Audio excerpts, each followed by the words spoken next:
दोस्तों, ये कहानी देखने से पहले इसका पहला भाग जरूर देख लीजिए, जिसका लिंक आपको कमेंट बॉक्स में मिल जाएगा। राजन ने संयमित होते हुए कहा, पूजा, तुमने मेरे लिए आज जो भी कुछ किया है उसके लिए धन्यवाद शब्द बहुत कम होगा। अब मैं कुछ और उपाय सोचता हूँ। पूजा वहाँ से चली गई। मामला ज़्यादा बिगड़ जाए उसके पहले इसका हल ढूंढने का राजन ने निश्चय कर लिया। अगले दिन रविवार था। राजन सुबह जल्दी तैयार होकर अपने माँ बाप को बिना बताए घर से निकला, क्योंकि अब उसे उनके सहयोग की कोई उम्मीद नहीं थी। जो कुछ भी करना था उसे ही करना था। अतः वह अकेले ही मीना के घर गया। घंटी दबाने पर सीमा ने दरवाज़ा खोला। आप कौन हैं? किससे मिलना है? सीमा ने पूछा। नमस्ते आंटी, मैं राजन हूँ, राजन मैनी। सीमा आश्चर्यचकित थी। वह कुछ कहती उससे पहले ही ओम प्रकाश जी ने पूछा, सीमा, कौन आया है? और वह दरवाजे पर आ गए। राजन को यूँ अचानक देखकर उनका पारा चढ़ने लगा। वे राजन को पहचान गए थे, क्योंकि उन्होंने उसे पिक्चर से मीना के साथ निकलते हुए देखा था। पड़ोसियों के सामने कोई तमाशा न बने, इसीलिए उन्होंने अपने गुस्से पर काबू रखते हुए कहा, सीमा, अंदर आओ और दरवाज़ा बंद करो। राजन आश्वस्त हुआ कि कम से कम अंदर आने का मौका मिला। वह इधर उधर देखने लगा। ओम प्रकाश जी ने क्रोधित स्वर में कहा, इधर उधर देखने की ज़रूरत नहीं है। क्यों आए हो बताओ और तुरंत रवाना हो जाओ। अंकल, जैसे ही राजन ने कहा, ओम प्रकाश जी भड़क गए। मैं तुम्हारा अंकल नहीं हूँ। सॉरी सर, मैं मीना और अपने रिश्ते के बारे में आपसे बात करने आया हूँ। हम दोनों एक दूसरे से प्यार करते हैं और विवाह करना चाहते हैं। मैं आपको पूरा विश्वास दिलाता हूँ कि मैं उसे बहुत खुश रखूँगा। हमें आपका आशीर्वाद चाहिए। मैं जानता हूँ कि हम अलग जाति के हैं, पर हमारी खुशी एक दूसरे के साथ है। राजन ने पूरी हिम्मत से अपनी बात कही। अच्छा, तो अब तुम मुझे बताओगे मेरी बेटी की खुशी के बारे में।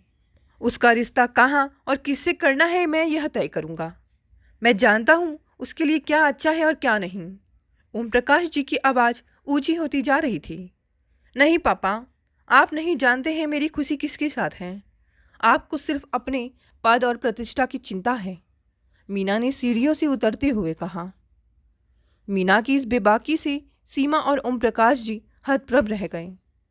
मीना, अपने कमरे में जाओ, ओम प्रकाश जी ने आदेश दिया। मीना ने पलटकर जवाब दिया, नहीं, मैं कहीं नहीं जा रही। जब से राजन आया है आप उसकी बेइज्जती किए जा रहे हैं। अगर हम चाहते तो बिना आपके आशीर्वाद की भी शादी। मीना को बीच में रोकते हुए सीमा ने कहा, मीना, तुम होश में तो हो? क्या बोले जा रही हो? अब ओम प्रकाश जी से और नहीं रहा गया और उन्होंने राजन की बाह पकड़ते हुए धक्का देकर उसे गेट से बाहर कर दिया। राजन और मीना मिन्नतें करते रहे, पर उन्होंने एक ना सुनी और दरवाज़ा बंद कर दिया। सीमा, अपना सामान बांध लो। आज शाम को ही तुम और मीना जौनपुर जाओगे, ओम प्रकाश जी ने गुस्से से कांपते हुए कहा। मीना की बात सुनने के बाद वो अब एक पल भी मीना और राजन को नहीं देना चाहते थे। पापा प्लीज़, मैं कहीं नहीं जाऊंगी।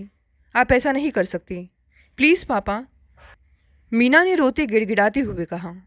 कुछ घंटों बाद मीना ट्रेन की सीट पर बैठी हुई थी। उसके आंसू थम ही नहीं रहे थे और बूंदें उसी घड़ी पर गिरे जा रही थी जो राजन ने उसे गिफ्ट की थी। घड़ी का समय और जीवन के क्षण दोनों ही धुंधले होते जा रहे थे। मीना को जौनपुर पहुँचे 1 हफ्ता बीत चुका था।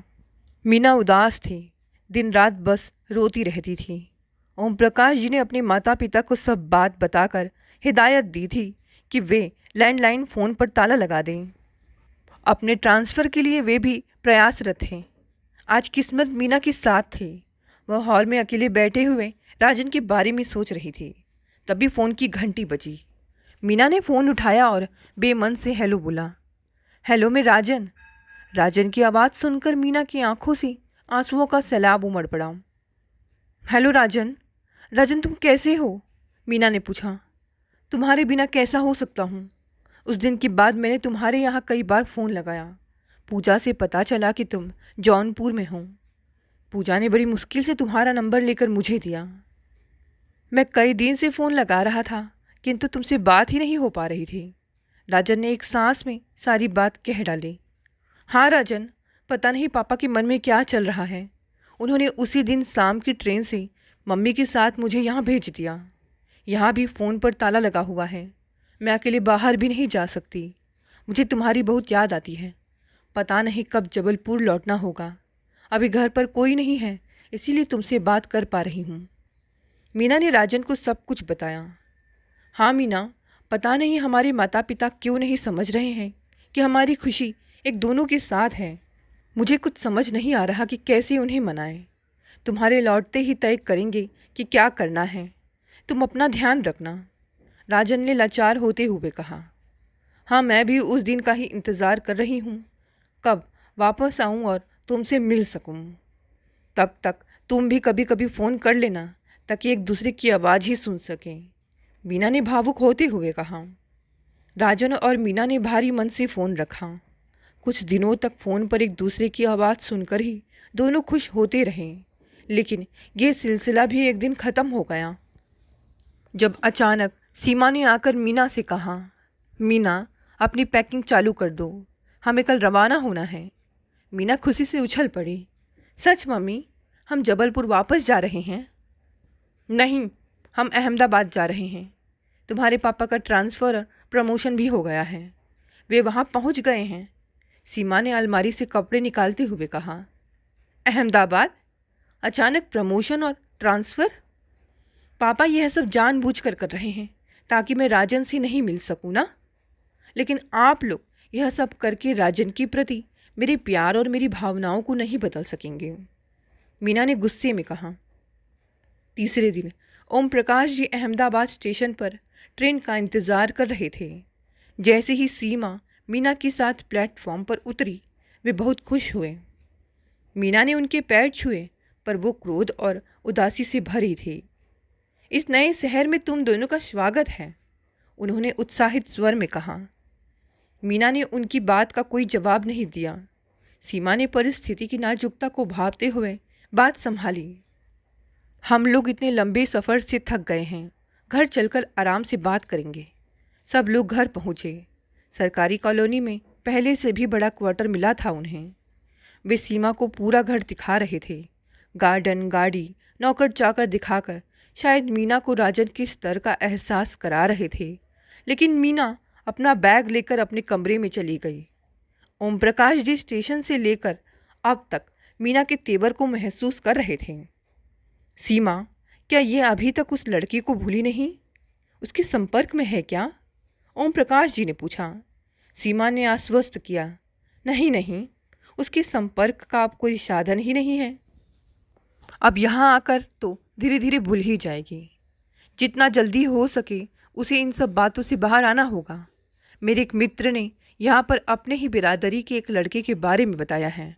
बहुत बड़ा बिजनेस है, घर परिवार सब बहुत अच्छा है। ओम प्रकाश जी ने सीमा को लड़के और परिवार के बारे में बताया। लेकिन इतनी जल्दी क्या है? अभी तो यह पहला ही रिश्ता है।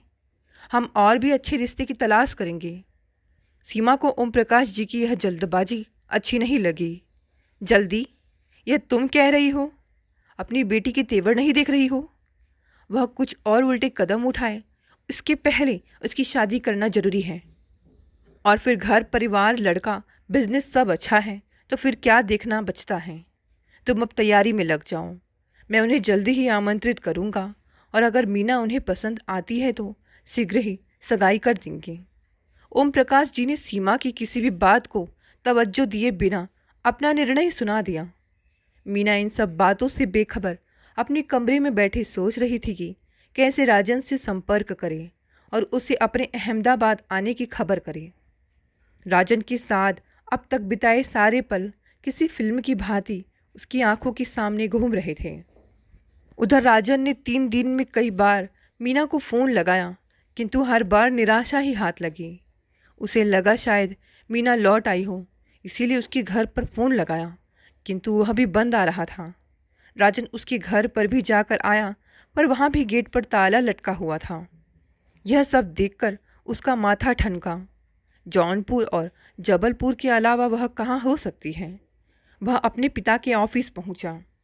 उसे अचानक वहाँ देखकर अमरनाथ जी ने आश्चर्यचकित होकर पूछा, राजन तुम, क्या बात है?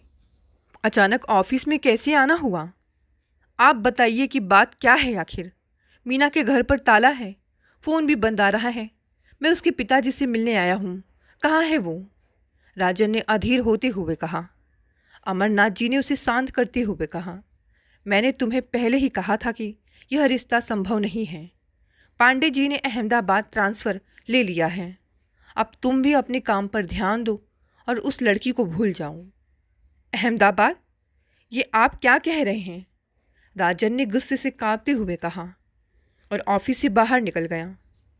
दोनों के प्यार का चांद बिरादरी और प्रतिष्ठा के काले बादलों में छिप गया। 6 महीने बाद लाल साड़ी, माथे पर लाल बिंदी, मांग में सिंदूर और कलाई भर चूड़ियाँ पहने हुए मीना किचन में नाश्ता बना रही थी। अभी तक नाश्ता बना नहीं क्या? कितनी देर हो रही है? सुरेश ने झल्लाते हुए बाहर से आवाज़ दी। मीना झटपट प्लेट में पोहा और चाय का कप ट्रे में रखकर टेबल पर देने आई। समय का थोड़ा ध्यान रखा करो, सुरेश ने मुंह बिगाड़ते हुए कहा। मीना ने बहस करना उचित नहीं समझा और लंच तैयार करने फिर से किचन में चली गई। मीना और सुरेश का चटमंगनी पट ब्याह था। सुरेश वही लड़का था जिसे ओम प्रकाश जी ने मीना के लिए चुना था। उन्होंने जल्दबाजी में मीना की अनिच्छा से यह रिश्ता तय कर दिया। दोनों को एक दूसरे को समझने का मौका भी नहीं दिया गया। सुरेश की पढ़ाई में कुछ खास रुचि नहीं थी, इसीलिए किसी तरह ग्रेजुएशन पूरा करने के बाद अपने पिता के साथ बिजनेस में लग गया था, किंतु वहाँ भी वह कोई काम ढंग से नहीं करता था। मीना भी पिछले 1 माह से उसके रंग ढंग देख रही थी। नई नई शादी होने के बावजूद भी वह मीना से कभी प्यार से बात नहीं करता था। मीना के दिल में राजन की जिंदा दिल छवि बसी हुई थी, पर फिर भी वह सब कुछ भुलाकर सुरेश के साथ तालमेल बिठाने का प्रयास कर रही थी। लेकिन उसका गुस्सैल और चिड़चिड़ा स्वभाव मीना को राजन को भूलने ही नहीं दे रहा था। 1 साल बाद मिहिका और फिर कुछ साल बाद वीर का जन्म हुआ। मीना ने सोचा शायद बच्चों की वजह से सुरेश में बदलाव आए, लेकिन वह जैसा था वैसा ही रहा। मीना की जिम्मेदारियां और व्यस्तता जैसे जैसे बढ़ती जा रही थी, वैसे वैसे उदासी और परेशानियां भी बढ़ रही थी। इस तरह की जिंदगी को उसने नियति मानकर स्वीकार कर लिया था, इसीलिए सीमा के पूछने पर भी अपना दुख साझा नहीं करती थी। सुरेश के पिता के देहांत के बाद जिम्मेदारी उस पर आ गई थी, किंतु उसके गुस्सैल स्वभाव के कारण ग्राहक कन्नी काटने लगे। घर की आर्थिक स्थिति बिगड़ने लगी। बढ़ते बच्चों के खर्चे भी बढ़ रहे थे। इन सब के परिणाम स्वरूप रोज की तू मैं होने लगी। आखिरकार मीना को मोर्चा संभालना पड़ा। किस्मत और मेहनत दोनों रंग लाई। धीरे धीरे आर्थिक स्थिति सुधरने के कारण बच्चों की पढ़ाई भी ठीक से होने लगी। मिहिका ने MBA और वीर ने CA एंट्रेंस की एग्ज़ाम दी। ओम प्रकाश जी को मीना की हालत देखकर अपने निर्णय पर पछतावा होता था। कुछ वर्षों बाद सीमा का भी देहांत हो गया। उनके अकेले होने के कारण मीना हफ्ते में 1 बार जाकर घर की व्यवस्था तथा स्टाफ को सब काम समझाकर आ जाती थी। बड़ी बहन लक्ष्मी भी कभी कभी आकर उनके साथ रहती थी। महंगाई बढ़ने के साथ आर्थिक समस्याएं भी बढ़ रही थी। अतः मीना ने दुकान के अलावा कुछ और काम करने का निश्चय किया। कुछ रिश्तेदारों की मदद से उसे LIC एजेंट का काम मिल गया।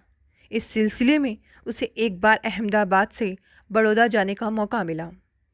मिहिका ने उसे आश्वस्त किया कि वह 2 दिन सब संभाल लेगी। वह अपने सहकर्मी के साथ बड़ौदा रवाना हुई। दिन भर वो लोग अपना काम करते रहे। सहकर्मी चाह रहा था कि बाकी की मीटिंग्स अगले दिन की जाएं, किंतु मीना की इच्छा थी कि एक क्लाइंट से आज शाम मिल ले ताकि दूसरे दिन जल्दी वापस लौट सकें। उसने अपने सहकर्मी से कहा, अब आप आराम कर लीजिए, अगले क्लाइंट से मैं अकेले ही मीटिंग कर लेती हूँ। आप उनका पता दे दीजिए।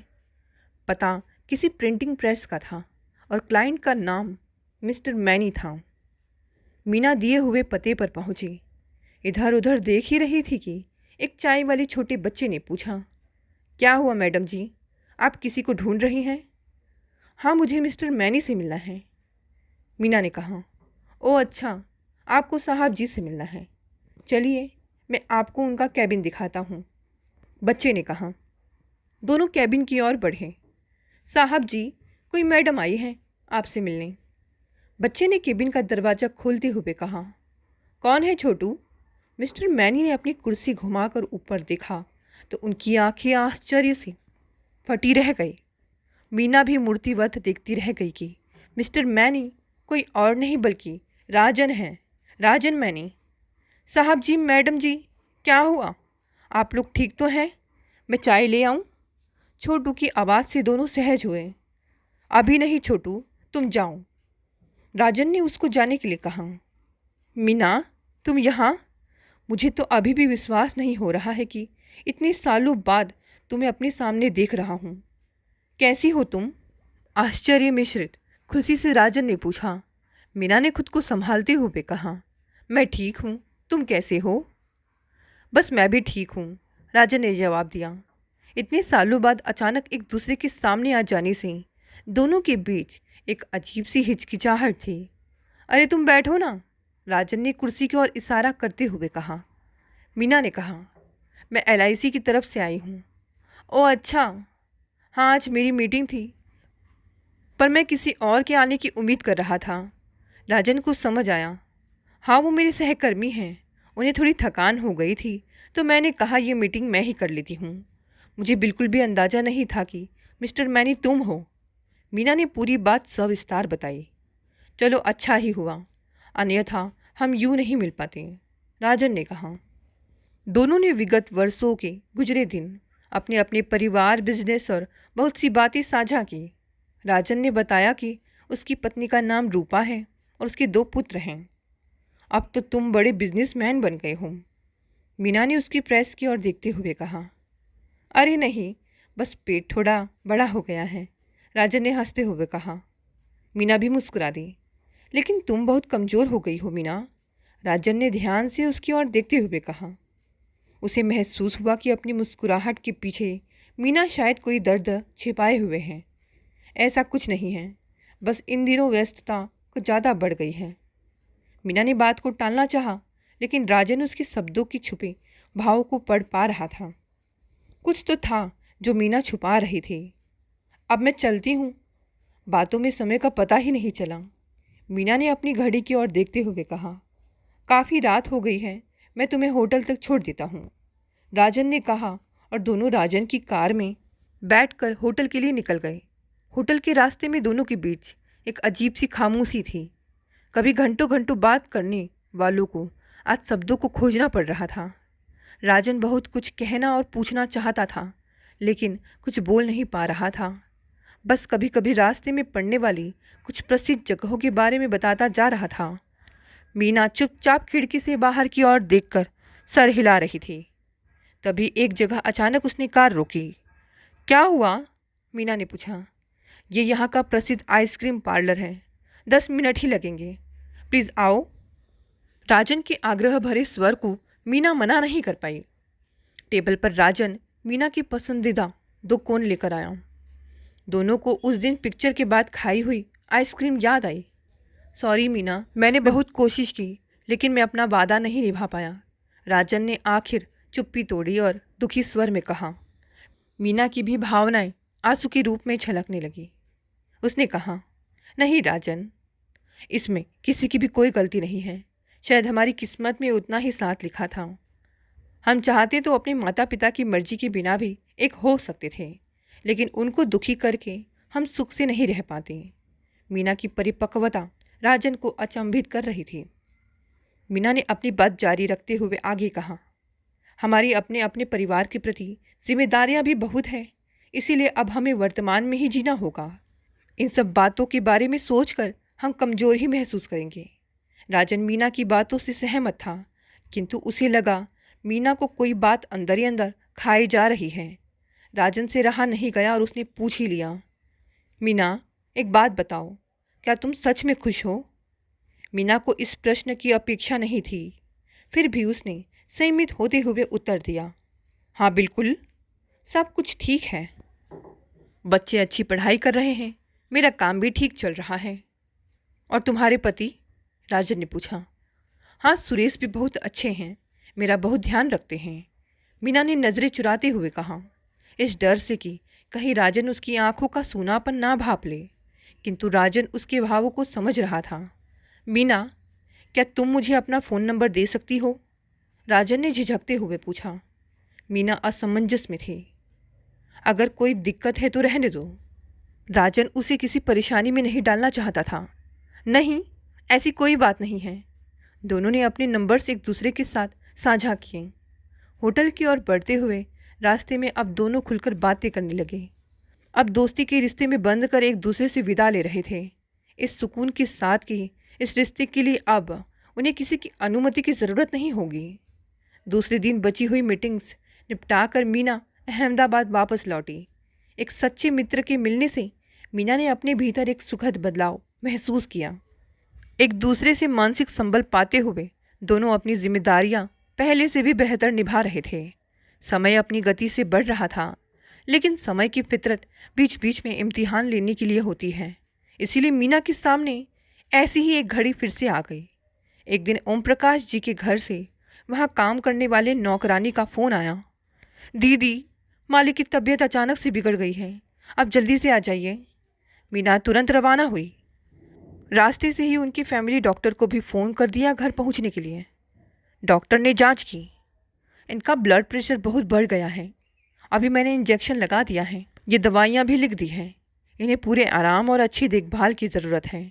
डॉक्टर ने दवाई की पर्ची आगे बढ़ाते हुए कहा। डॉक्टर को धन्यवाद करते हुए उसने पर्ची ले ली। सुरेश को सूचित किया कि वह आज रात घर नहीं लौट पाएगी। बड़ी बहन लक्ष्मी को भी सूचित किया। उसने शीघ्र ही आने का आश्वासन दिया। मीना की आंखों में रात भर नींद नहीं थी।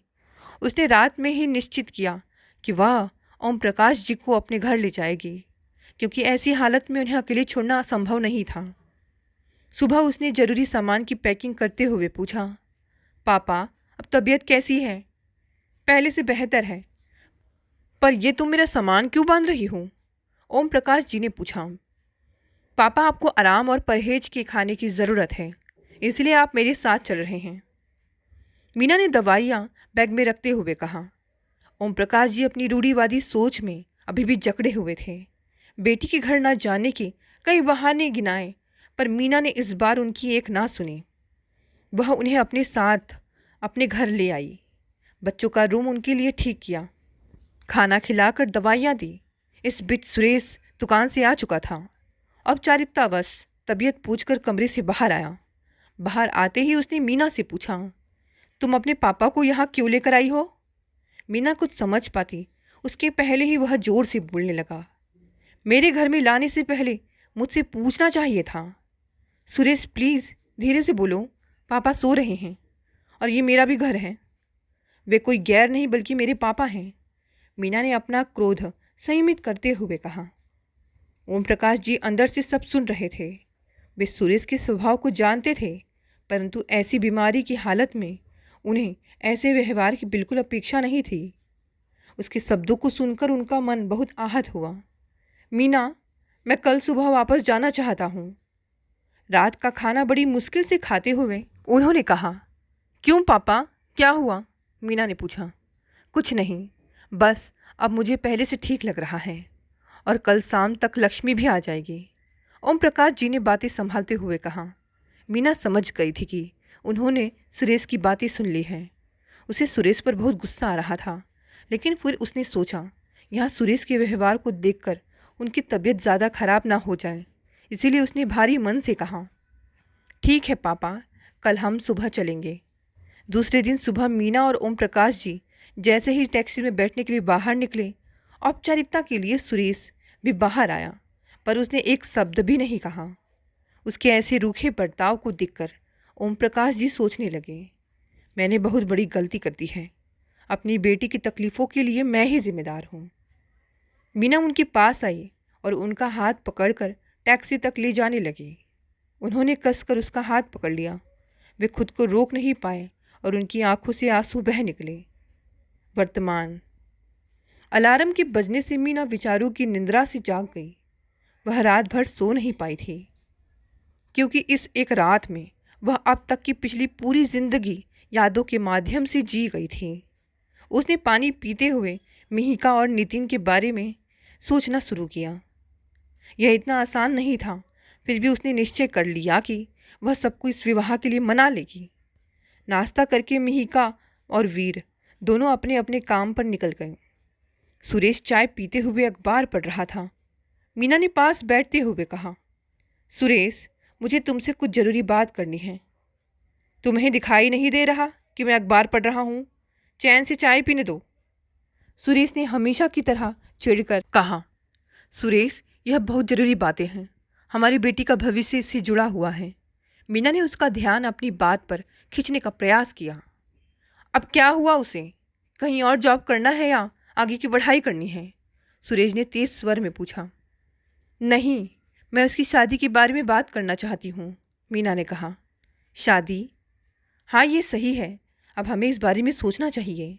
अब सुरेश की आवाज़ में थोड़ी नरमी थी। मीना ने साहस करते हुए बात आगे बढ़ाई। मैं एक ऐसा लड़का चाहती हूँ जो हमारी बेटी को खुश रख सके। हाँ, यह सब तो ठीक है, लेकिन परिवार भी अच्छा होना चाहिए। हम अपनी बिरादरी की मैट्रिमोनियल सर्विस में उसका बायोडाटा डाल देते हैं और रिश्तेदारों के कानों में भी यह बात पहुंचा देते हैं। सुरेश ने कहा, नहीं नहीं, ये सब करने की ज़रूरत नहीं है। मीना ने उसे बीच में रोकते हुए कहा। क्यों भला? सुरेश को कुछ समझ नहीं आया। सुरेश, प्लीज़ मेरी बात सुनो। तुम मिहिका के दोस्त नितिन को तो जानते हो। वे एक दूसरे को पसंद करते हैं और शादी करना चाहते हैं, मीना ने अनुनय भरे स्वर में कहा। सुरेश ने फिर अपनी आवाज़ ऊंची की। ओह, तो उसने अपने लिए लड़का भी पसंद कर लिया है। मैंने तुमसे पहले ही कहा था कि उसे इतनी छूट मत दो। नितिन और हमारे पारिवारिक स्तर में कोई समानता नहीं है। अब तो उसकी जॉब भी लग गई है, इसलिए अपनी मनमानी करने के लिए स्वतंत्र हैं। सुरेश ने अखबार पटकते हुए कहा। नहीं सुरेश, ऐसी बात नहीं है। वह हमारी इजाज़त और आशीर्वाद चाहती है। नितिन एक अच्छे परिवार का समझदार लड़का है। अब तो उसकी जॉब भी लग गई है। हमें हमारी बेटी के भविष्य और खुशियों के बारे में सोचना चाहिए। मीना ने उसे समझाने का प्रयास किया। सुरेश का गुस्सा कुछ कम हो रहा था, किंतु वह फिर भी सहमत नहीं था। मुझे थोड़ा समय चाहिए सोचने के लिए, यह कहकर वह दुकान के लिए रवाना हो गया। वैसे भी मीना को सुरेश से ज़्यादा उम्मीद नहीं थी। वह इसी उधेड़ बुन में थी कि तभी उसका फ़ोन बज उठा। राजन का नाम मोबाइल स्क्रीन पर फ्लैश हुआ। हेलो राजन, कैसे हो? मीना ने कहा। मैं ठीक हूँ। कहीं मैंने गलत समय पर तो फ़ोन नहीं किया ना? राजन ने पूछा। नहीं, बस अभी फ्री हुई हूँ, मीना ने कहा। बातचीत के दौरान राजन को आभास हुआ कि मीना कुछ परेशान है। क्या बात है मीना, सब ठीक तो है ना? राजन ने पूछा। मीना ने पूरी बात बताकर अपना मन हल्का किया। मैं नहीं चाहती राजन कि उसे ज़िंदगी में हमेशा समझौता करने पड़े। मीना की भावनाओं को राजन समझ रहा था। मुझे पूरा विश्वास है कि तुम इस मामले को सुलझा लोगी और दोनों की शादी बहुत धूमधाम से होगी। अगर मेरी मदद की ज़रूरत हो तो ज़रूर बताना। राजन से आश्वासन पाकर मीना के चेहरे पर मुस्कान बिखर गई। ओम प्रकाश जी आजकल बड़ी बेटी लक्ष्मी के पास रह रहे थे। बीच बीच में दोनों अहमदाबाद भी आते रहते थे। फ़िलहाल वे अहमदाबाद में ही थे, इसलिए मीना उनसे मिलने उनके घर पहुंची। प्रणाम पापा, मीना ने पैर छूते हुए कहा। खुश रहो, ओम प्रकाश जी ने कहा। दोनों बहनें आपस में गले मिली। लक्ष्मी सबके लिए चाय नाश्ता लेने किचन में गई। ओम प्रकाश जी ने उसकी ओर ध्यान से देखते हुए पूछा, कैसी हो मीना, सब ठीक है ना? हाँ पापा, सब ठीक है। इन सब की आदत हो गई है मुझे अब। आप बिल्कुल चिंता मत करिए, मीना ने उन्हें आश्वस्त करते हुए कहा। मैं आज आपसे मिहिका की शादी के बारे में बात करने आई हूँ, मीना ने बात को दूसरा मोड़ देते हुए कहा। लक्ष्मी चाय की ट्रे रखते हुए मजाक भरे स्वर में बोली, अरे वाह, मैं दादी बन गई और अब तुम भी जल्दी से नानी बन जाओगी। लक्ष्मी ने बात जारी रखते हुए कहा। मेरी नज़र में एक बहुत अच्छा लड़का है। घर परिवार के बारे में तुम जानती ही हो। हमारी बेटी एक तरह से हमारे ही घर में रहेगी। मीना को कुछ समझ नहीं आया कि लक्ष्मी किसके बारे में बात कर रही है। अरे मैं अपने देवर के बेटे शिवम की बात कर रही हूँ। बहुत पढ़ा लिखा लड़का है, बड़ा बिजनेस है। लक्ष्मी ने ओम प्रकाश जी और मीना को शिवम के बारे में बताया। लेकिन दीदी, मिहिका को एक लड़का पसंद है, उसका बहुत अच्छा दोस्त है, नितिन मित्तल, उसी के बारे में आप लोगों से बात करने आई हूँ। मीना ने ओम प्रकाश जी की ओर देखते हुए कहा। मित्तल मतलब दूसरी बिरादरी का है? मीना की बात सुनकर लक्ष्मी ने कहा, हाँ दीदी, पर इससे क्या फ़र्क पड़ता है? अच्छा लड़का है, परिवार अच्छा है, अपने पैरों पर खड़ा है, और सबसे ज़रूरी बात, दोनों एक दूसरे को अच्छी तरह से समझते हैं और पसंद करते हैं। मीना ने अपनी बात रखी। हाँ वो तो है मीना, पर हम अपनी बिरादरी में भी कोई अच्छा लड़का देख सकते हैं। लक्ष्मी ने वापस बिरादरी पर जोर देते हुए कहा। क्या बिरादरी बिरादरी दीदी, आप लोग समझते क्यों नहीं? ये शादी है, ज़िंदगी भर का साथ है। कुछ तथाकथित सामाजिक नियमों के लिए हम इसका असली अर्थ भूलते जा रहे हैं। शादी दो लोगों के बारे में है जो प्यार और सम्मान के साथ एक दूसरे का साथ जीवन के हर पड़ाव में दे। जो चीज़ सबसे ज़्यादा मायने रखती है वो है दोनों की खुशी। अगर दोनों एक दूसरे के साथ खुश नहीं रह सकते तो अपने आसपास के लोगों को, अपने परिवार और समाज को कैसे खुशी दे पाएंगे? बस पूरा जीवन समझौते करके और एक दूसरे पर उंगलियां उठाते हुए निकाल देंगे, जैसे कि मैं। इतने सालों से मीना के मन में छुपा हुआ दर्द ज्वालामुखी बनकर फट पड़ा। ओम प्रकाश जी और लक्ष्मी दोनों उसे एकटक देखे जा रहे थे। दोनों जानते थे कि वो किन मुश्किलों से अपना जीवन गुजार रही थी, पर आज तक उसने कभी भी खुलकर कुछ नहीं कहा था। लेकिन आज बात उसकी बेटी के भविष्य की थी। वो उसके साथ कुछ गलत नहीं होने दे सकती थी। मीना, तुम सही कह रही हो। जाति बिरादरी एक हो या अलग, इससे कोई फ़र्क नहीं पड़ता। हम कई बार पुरानी मान्यताओं के कारण अपने बच्चे की खुशियों को नज़रअंदाज कर देते हैं। इसके चलते उन्हें बहुत से समझौते करने पड़ते हैं। माता पिता को अपने बच्चों की पसंद, शादी के बारे में उनके विचार, उनके मन में अपने जीवन साथी की क्या छवि है, इन सब बातों को समझना चाहिए। एक दूसरे को जानने समझने का मौका और समय देना चाहिए। मिहिका नितिन को 1-2 महीने से नहीं बल्कि कई सालों से जानती हैं। दोनों अच्छे दोस्त हैं, एक दूसरे को समझते हैं, अपने परिवार की सहमति और आशीर्वाद के साथ इस रिश्ते में आगे बढ़ना चाहते हैं। हमें उनके निर्णय में उनका साथ देना चाहिए। ओम प्रकाश जी ने कहा। लक्ष्मी और मीना उन्हें अवाक देखती रह गई। मीना की आंखों से खुशी के आंसू बहने लगे। ओम प्रकाश जी ने उसके आंसू पोंछते हुए उसे गले लगा लिया। मीना ने घर लौटकर देखा, सुरेश और मिहिका ड्राइंग रूम में बैठे थे। मीना इसी उधेड़ बुन में थी कि पता नहीं सुरेश ने क्या फ़ैसला लिया होगा। तभी सुरेश ने कहा, मीना, मैं नितिन के परिवार से मिलने के लिए तैयार हूँ, पर एक बात का ध्यान रखना कि इसे मेरी सहमति मत समझना। उनसे मिलकर ही मैं अपना आखिरी निर्णय दूंगा। कम से कम सुरेश मिलने को तैयार हो गया। यही सोचकर मीना और मिहिका एक दूसरे को देखकर मुस्कुराने लगी। दोनों परिवार एक दूसरे से मिले। नितिन ने सबके दिल में अपनी जगह बना ली और उसके परिवार को भी मिहिका बहुत पसंद आई। सगाई और शादी की तिथि भी तय हो गई। मीना ने मौका मिलते ही सबसे पहले राजन को यह शुभ समाचार सुनाया। बहुत बहुत बधाई हो मीना, मैं सच में मिहिका के लिए बहुत खुश हूँ। राजन ने प्रसन्न होकर कहा। शादी अक्षय तृतीया को तय की है। औपचारिक निमंत्रण के पहले ही मेरा पहला निमंत्रण तुम्हें है राजन, मीना ने खुश होते हुए कहा। कुछ क्षण चुप रहने के बाद राजन ने कहा, मीना, मैं शादी में नहीं आऊँगा। मैं सच में आना चाहता हूँ और मिहिका और नितिन को आशीर्वाद देना चाहता हूँ, पर अब मैं तुम्हारी ज़िंदगी में किसी तरह की हलचल नहीं चाहता। मैं भले ही वहाँ मौजूद नहीं हूँगा, लेकिन एक दूसरे की उपस्थिति हम महसूस कर सकते हैं। और हाँ, मेरी तरफ से शीघ्र ही मिहिका के लिए एक सौगात भेजूँगा, उसे स्वीकार करना। उत्साहित होते हुए राजन ने कहा। उसकी बातें सुनकर मीना के मन में उसके प्रति सम्मान और भी बढ़ गया। कुछ दिनों बाद कोरियर से मीना के पते पर एक बंडल आया। मीना ने जब उसे खोलकर देखा तो राजन की उपस्थिति को सच में महसूस किया और ईश्वर को ऐसा मित्र देने के लिए धन्यवाद दिया। उसकी तरफ से आई हुई अनमोल सौगात थी। उसके प्रेस में छपे हुए बहुत सुंदर आसमानी रंग के कार्ड, जिस पर सुनहरे अक्षरों में लिखा हुआ था, मिहिका संग नितिन। दोस्तों, कहानी यही समाप्त हो गई। कहानी पसंद आई तो इसे लाइक, शेयर, कमेंट करें। नए हैं तो चैनल को भी सब्सक्राइब कर लें। धन्यवाद दोस्तों, मिलते हैं अगली नई कहानी से।